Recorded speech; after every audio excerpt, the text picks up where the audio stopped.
Muito bem, está no ar o Rede Social Esporte Clube, que pela sua BH News, o canal 9 da NET, ou também pelo bhnews.tv.br, a sua TV inteligente. E você, telespectador, pode, não só pode, como deve participar conosco pelo twitter.com/RedeSocialEC ou também pelo Facebook, facebook.com/RedeSocialEC. O América mais uma vez decepcionou a torcida, perdeu fora de casa por 2-0 e aí o sonho de voltar à elite do futebol brasileiro cada vez fica mais distante. Mas hoje o Rede Social Esporte Clube é especial. Nós estamos aqui com o Luiz Renato Topan, que eu não vou nem te acreditar, porque tem promotor de justiça, pai de 3 filhas, é atleta de Ironman, de triatlon. Então tem muita coisa pra gente bater papo hoje. Seja bem-vindo, Luiz.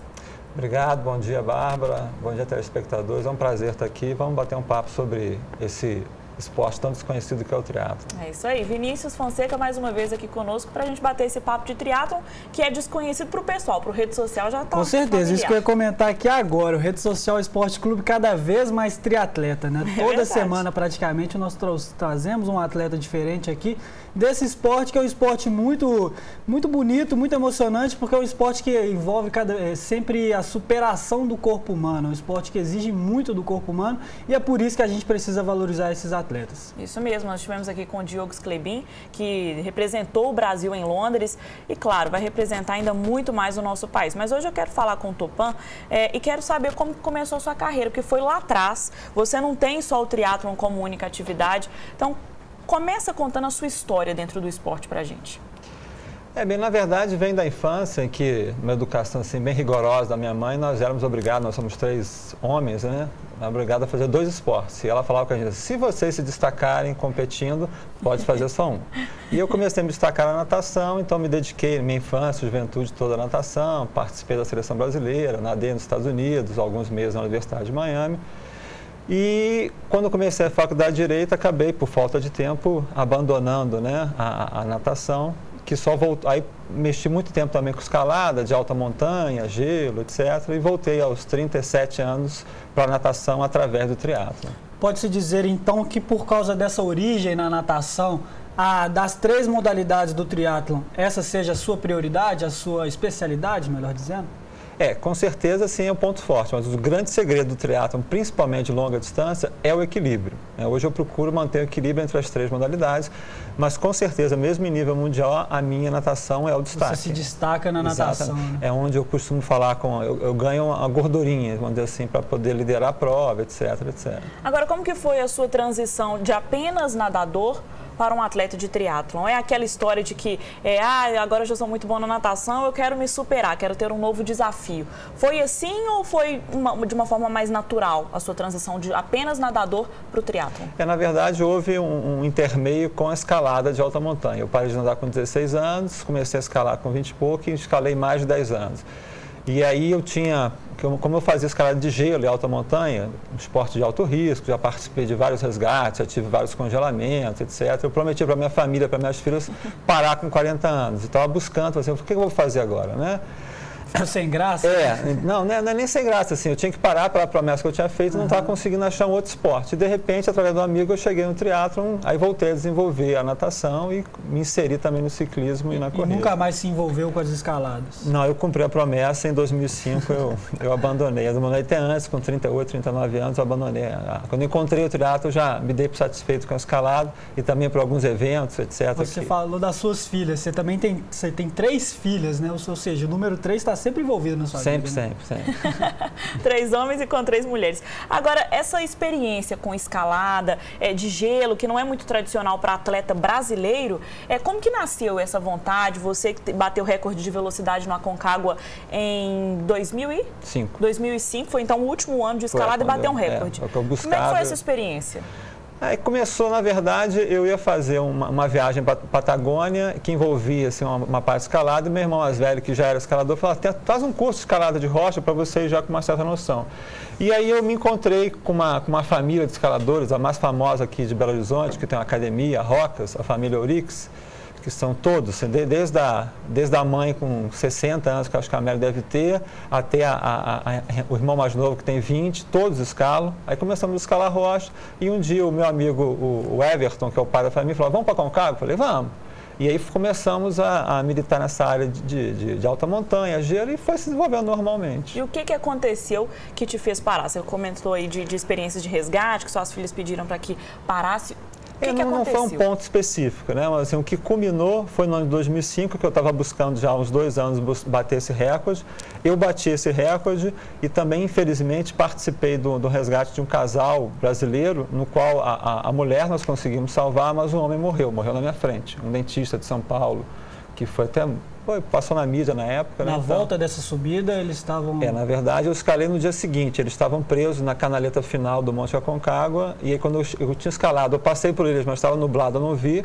Quando eu cheguei no acampamento de Ninho de Condores, a 5.800 metros acima do nível do mar, os guias de Mendoza, que já me conheciam, falaram, tem 2 brasileiros ali, você vai com a gente. Eu voltei, subi, começamos a descer com eles, mas infelizmente o homem, né, eu acho que era Luiz Eduardo, não me lembro bem, teve uma parada cardiorrespiratória, fruto de um edema pulmonar e morreu. Ela, a Rita Bragato, que até é uma colega de vocês, ela consciente conseguiu descer com ela com vida. E isso acontece muito, né? Muito. Requer uma preparação imensa para esse tipo de esporte. Quando você ainda praticava, que tipo de preparação que te exigia especificamente para escalar o gelo? O gelo você deve desenvolver um pouco de técnica de rocha, capacidade aeróbica, obviamente, e o principal da escalada de alta montanha, não só de gelo de alta montanha, é a logística, é a preparação e a aclimatação. Primeiro, você fazer uma aclimatação correta. Você pode ir um monstro fisicamente para lá, se você não fizer a aclimatação da questão do nível acima do mar, por causa da escassez de oxigênio, da pressão atmosférica, você não tem nenhuma chance. E segundo, bom senso. Eu tinha regras pessoais de segurança, por exemplo, eu nunca continuava a escalar nos Andes depois do meio-dia, que é quando tradicionalmente o tempo vira. Eu já tive, por exemplo, em 2.000 a 300 metros do cume, vendo o cume, deu meio-dia, eu botei o nariz para baixo e desci. Para uma prova de Ironman, você se prepara com quanto tempo antes? E para uma prova dessas de escalada, você se preparava quanto tempo antes?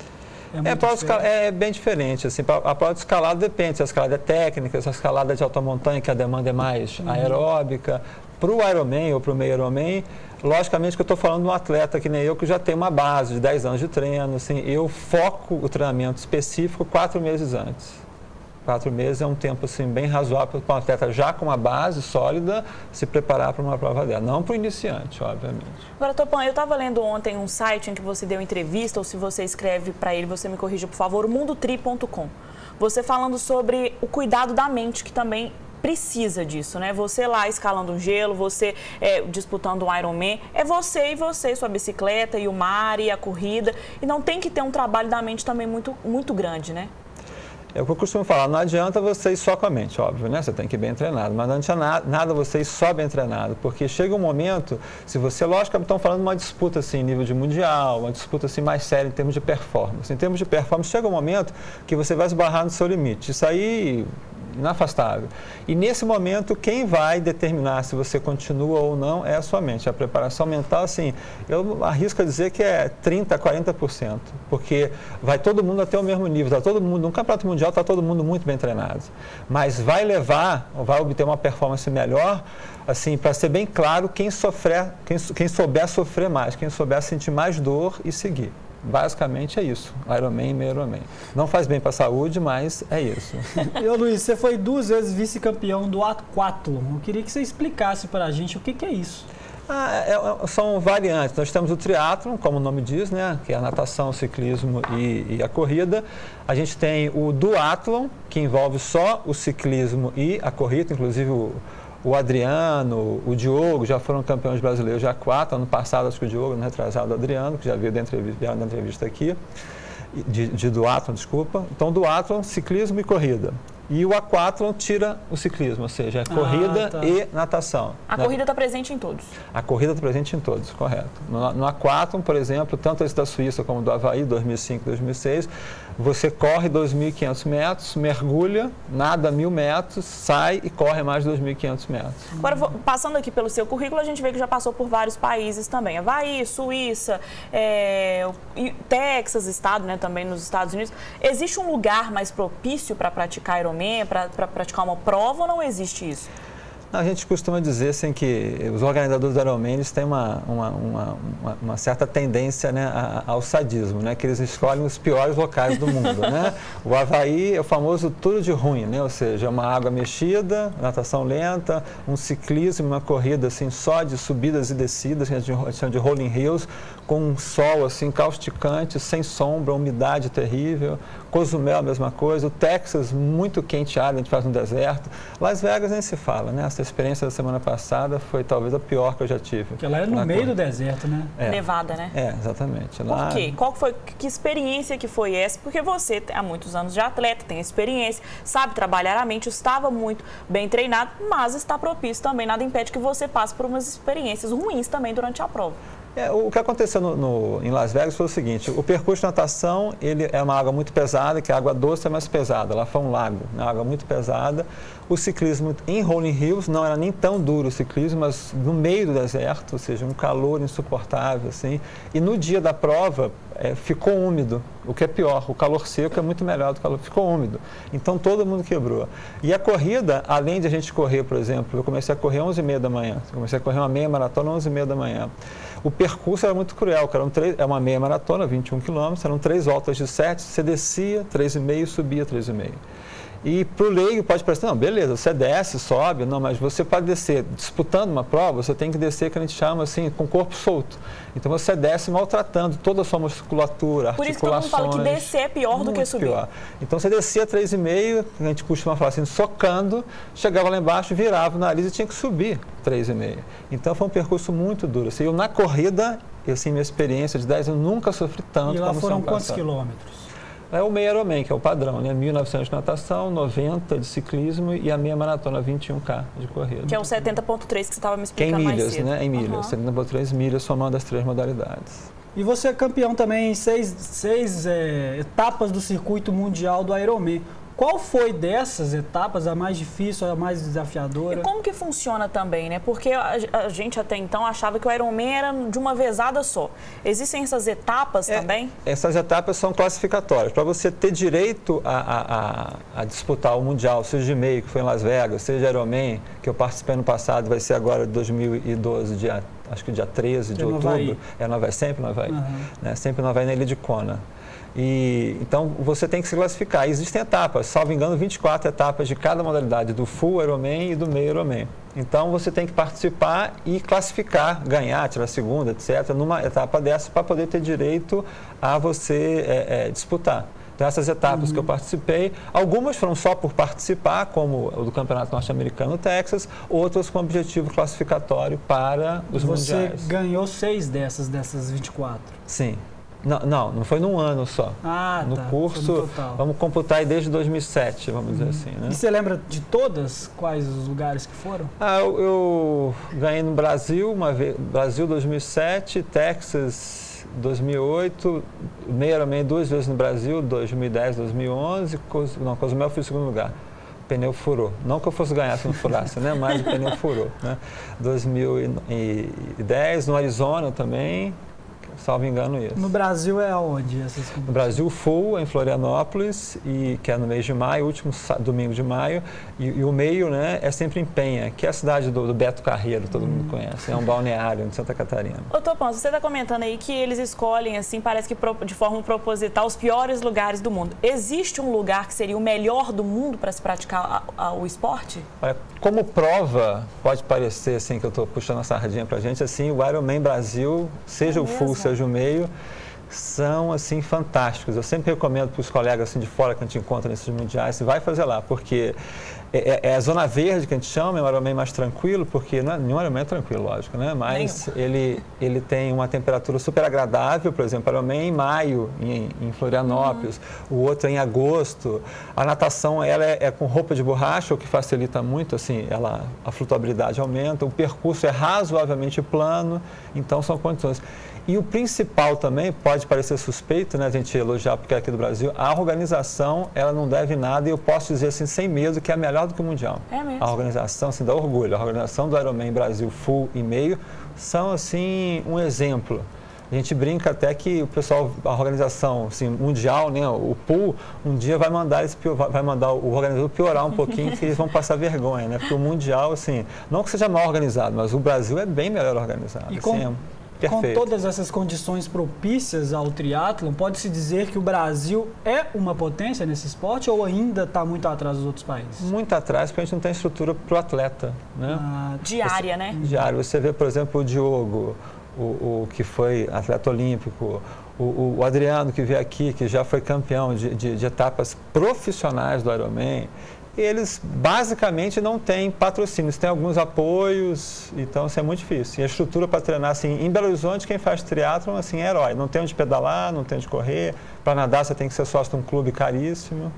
E aí é aquilo que fala, né? O esporte acaba sendo um esporte de elite, não tem lugar para treinar. E a gente vai falar sobre isso daqui a pouco, depois do intervalo. A dificuldade de se correr aqui em Belo Horizonte pelo trânsito, a falta de estrutura pública, para que o esporte talvez seja popularizado e ganhe realmente fama e popularização no Brasil inteiro. Daqui a pouco, depois do intervalo.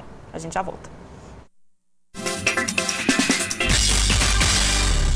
De volta com Rede Social Esporte Clube aqui pela sua BH News, o canal 9 da NET, ou também pelo bhnews.tv.br. Participe pelo twitter.com/redesocialec ou também pelo facebook.com/redesocialec. Inclusive, é apenas uma explicação para você, telespectador do Rede Social. Eu encontrei com o Bruno Soares ontem, o tenista que ganhou o Grand Slam dos Estados Unidos, o US Open, e ele está viajando para a Ásia hoje. Aliás, já foi, 8 horas da manhã, para a disputa da Copa Davis. Ele falou, assim que eu voltar em novembro, eu vou no Rede Social Esporte Clube para a gente bater um papo. Então tá prometido, agora não deu para ele vir, porque tá viajando para defender o Brasil. Mas ele vem sim para a gente bater um papo sobre tênis e saber como que tá a carreira dele e tudo mais. A carreira tá bem, né, Vinícius? Muito bem, obrigado. Muito bem, né? Nos últimos tempos ele está representando o Brasil muito bem. Isso mesmo. Então vamos continuar falando com o Topan, que é o nosso atleta, o principal atleta de Master do país de triatlon, e ele tá aqui contando pra gente essa dificuldade, né, de se treinar aqui em Belo Horizonte, a falta de estrutura, principalmente para quem pedala. Nós conversávamos aqui no intervalo que o Diogo Sclebin, que veio aqui ao Rede Social, treina o ciclismo na Tereza Cristina, ou como ele bem disse, Tristeza Cristina, né? E aí não tem jeito. É aqui, assim, a corrida, a natação, você ainda tem uma certa estrutura de clube, você tem o Belvedere que tem algumas pistas pré-marcadas, agora o ciclismo realmente não há onde treinar em Belo Horizonte. Você tem a Tereza Cristina, que tem um alto índice de acidentes, eu já me acidentei várias vezes lá, você tem a BR, que é onde particularmente eu gosto mais de treinar, naquela parte ali entre o Alphaville e Itabirito, mas realmente é uma dificuldade, tanto que do último Campeonato Mundial do Havaí, outubro do ano passado, até esse Campeonato Mundial em Las Vegas, eu só treinei em casa, assim, eu não consegui, por compromisso e também por receio, né, de acidentes, eu só treinei em casa. Você já teve um episódio bem desagradável na Tereza Cristina, né? 4, né? Já foi atropelado 3 vezes. Eu já fui atropelado algumas vezes e numa tentativa de assalto também, que levou a um acidente, eu perdi todos os ligamentos do ombro esquerdo e não tenho até hoje esses ligamentos. Como que foi essa tentativa? Eu estava pedalando, a gente pedala, assim, a gente treina numa velocidade maior, de 30, 40, às vezes um pouquinho mais, pedalando, assim, no clipe, que é aquele alongamento do guidon, e totalmente concentrado, e uma pessoa que eu creio que queria me assaltar, me jogou um objeto que entrou na minha roda, travou, eu voei, né? Nossa. E caí de cabeça de ombro e perdi os ligamentos. E por opção médica a gente não operou, né? A gente fez só apenas uma compensação de fisioterapia, de fortalecimento e não há nenhuma sequela, vamos dizer assim, fora a sequela estética, né, que tem um degrau no ombro. Fora isso, não há nenhum problema. E por isso fez com que também você escolhesse, optasse, né, por treinar em casa, pela falta de estrutura, pelo perigo, realmente. E aí treina no rolo, que é fazer a bicicleta realmente como se estivesse na rua, porém dentro do rolo, dentro de casa. É uma esteira de bicicleta, né? É uma máquina, vamos dizer assim, né, mecânica, né? A minha mecânica, né, tem algumas eletrônicas já, em que você coloca a sua própria bike, essa é a grande vantagem, e fixa a roda traseira. Então você mantém, porque é muito importante no ciclismo, a posição do ciclista, porque você tem a biomecânica da pedalada que é particular de cada um. Então não é igual a bicicleta de spinning, que ela é um padrão. Você bota na sua bicicleta e você pedala ali. Agora requer muita concentração, porque é um negócio, vamos dizer assim, chato, né? Chato, você não vê nada acontecendo. Exatamente. Mas em contraposição, você está em casa. No meu caso, que eu tenho filho, por exemplo, né? Você está ali, eu estou pedalando, fazendo dever de casa, coisa e tal, então existem as suas vantagens. E aí também. Você treina diariamente? Diariamente a bicicleta, diariamente o ciclismo, diariamente a corrida? Eu sou operário padrão, eu faço o que o técnico manda, assim. Dificilmente você... exatamente. Eu obedeço, né? E dificilmente você tem o treinamento dos 3 todos os dias, né? A gente tem treinos que a gente chama de treino de transição, que geralmente envolve ciclismo e corrida, mas em regra são 2. Não dá para fazer uma regra, assim, mas né, se a gente pudesse traçar uma, são geralmente 2 treinos por dia, né? Mas todos os dias, né? De segunda a segunda, sem exceção? Nesse período, vamos dizer assim, né, mais forte de 4 meses, específico, todo dia, de segunda a segunda. Não tem day off. Agora, uma pergunta de leiga. Todas as fotos que a gente vê do ciclismo, dos atletas de triatlon, é sempre daquela maneira mais inclinada na bicicleta. Existe um motivo para isso? Sempre com a cabeça mais baixa? Você pode notar... daquele jeito que a gente está vendo essa imagem. Né? Você pode notar, por exemplo, que essa é uma foto minha no Ironman do Havaí. Pela roupa ali, eu acho que é o Havaí, pelo local. Você pode pegar uma foto, você pode realizar uma foto do Diogo, que faz, ou do Adriano, que fazem olímpico. A bicicleta é diferente, a posição é diferente. Por quê? Porque nas provas longas não é permitido o vácuo, você ficar atrás da outra bicicleta. Então, você pedala contra o vento. Então, pedalando contra o vento, como você já falou, é importantíssima a aerodinâmica. A tônica da bicicleta é aerodinâmica e a sua posição tem que ser aerodinâmica. No ciclismo que permite o vácuo, você vê o Tour de France, por exemplo, você está sempre em pelote, você está sempre protegido do vento. Então, a biomecânica é outra. Você vê que não tem nem esse alongador, quando tem é muito curto. O ciclista está mais em pé. Então, no nosso caso, em que não há permissão do vácuo, é muito importante a aerodinâmica. Por isso, essa posição, né, mais agressiva, vamos dizer assim. E isso não é propício a lesões na coluna, nem nada, né? Você tem que trabalhar a coluna, né? Porque a lombar ela sofre muito. Imagina uma prova, você ficar 180 quilômetros, se você é um atleta de ponta, você faz em 5 horas. Você ficar 5 horas nessa posição... É muito cansativo. A impressão é que quando você salta da bicicleta, e sim, você salta correndo, né? Porque hoje as transições entre a natação e o ciclismo e a corrida, são importantes. Então, você salta, você vai correndo para pegar seu tênis, você dá uma entortada. Né? Exatamente. No Ironman, não existe o tempo entre uma prova e outra, né? É tudo junto, né? No Ironman não, todo triatlo é junto, não existe triatlon separado, né? Não é igual o pentatlo moderno, o decathlon, que são, não, o triatlon, aqui a gente fala é o quarto esporte. As transições, né, a T1 e a T2, elas fazem parte do esporte e definem... Você ganha a prova ali, né? Não ganha. No Mundial do Ironman ano passado, a minha transição é muito rápida. Eu faço uma transição, no Mundial eu fiz uma transição em média 4 minutos melhor que todos os top 10 do mundo, da minha categoria, né? E eu perdi a prova por 3 minutos e ganhei do terceiro por 4. Ou seja, né, talvez se fosse mais lenta a minha transição, eu teria ficado em terceiro, não em segundo. É porque algumas transmissões que eu já vi pela Globo, eu vejo alguns atletas se recuperando de uma prova e outra no triatlon, naqueles baldes de gelo.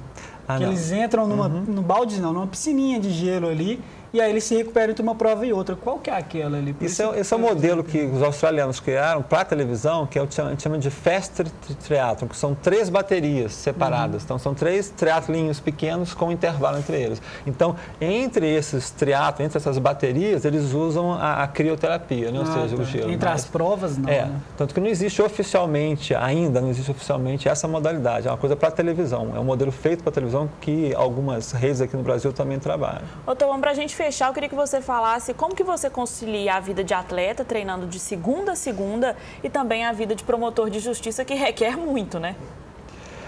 Basicamente aquela história, a gente tem que criar o nosso tempo, né? Eu dou sorte, vamos dizer assim, meu médico fala que eu vou pagar isso no futuro, né? Mas eu dou sorte de ser o que eu chamo de dormidor curto, né? Eu 6 horas, acordo feliz, bem disposto, então isso me ajuda. Mas o meu dia começa todo dia às 5 horas da manhã e termina às 11 horas da noite. Hoje você já correu? Hoje já corri. Já correu, veio pra cá e agora? Agora vou nadar. E depois? Depois trabalhar, buscar a menina na escola, não sei o que lá, coisa tal. Tá aí a foto também com o Adriano Saqueto. Pode colocar essa foto de novo? Dá para dizer que hoje ele é nosso principal atleta, junto, é claro, também com o Diogo Sclebin, talvez uma promessa aí dentro do triatlon olímpico?